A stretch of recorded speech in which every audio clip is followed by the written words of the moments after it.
Hi everyone, welcome back to my channel. In today's video, I'll show you how to add door to curtain walls in Revit. Let's get started.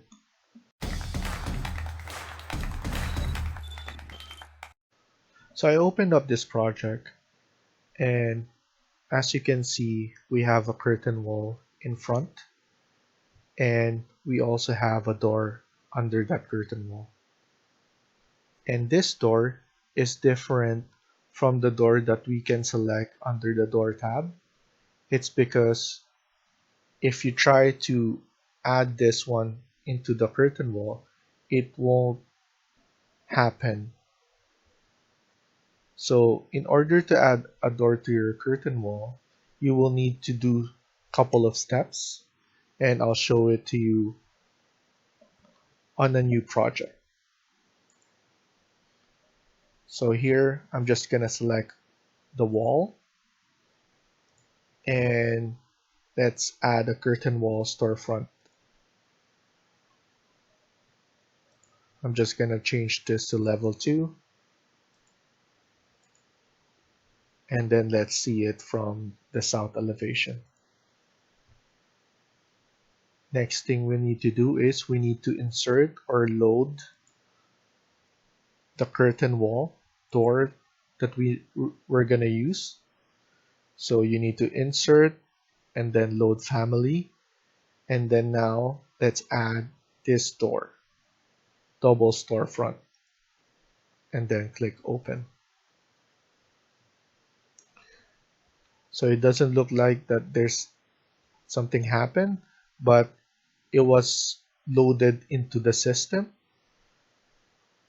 The next thing we need to do is, without clicking, just hover to the mullion and click the tab button.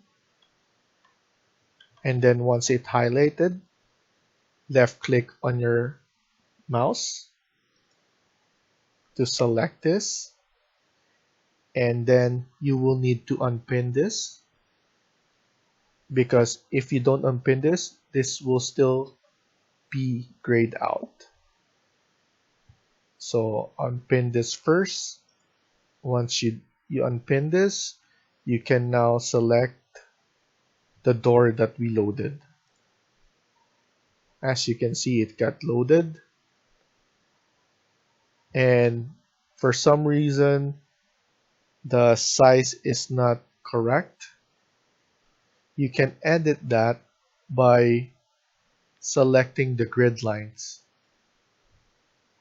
So now just hover to your one of the mullions and then click the tab button onto your keyboard, and once you see this broken line, select that, and then you will need to unpin it. Once you unpin this, you can now change the distance. I'll just put 2100 and press enter. And as you can see, it changes the width. Let's try changing the height as well. So hover and then tab. Once you see the broken lines, click this, unpin, and then you can change the numbers. So once you're happy with this, the next thing that you need to do is just deleting this mullion under here. Select that, unpin this, and just press delete. And then now everything is correct. Let's look at it at 3D. And then there you have it. Thank you for watching, and I hope you liked the video. Please hit like and subscribe. Feel free to comment down below.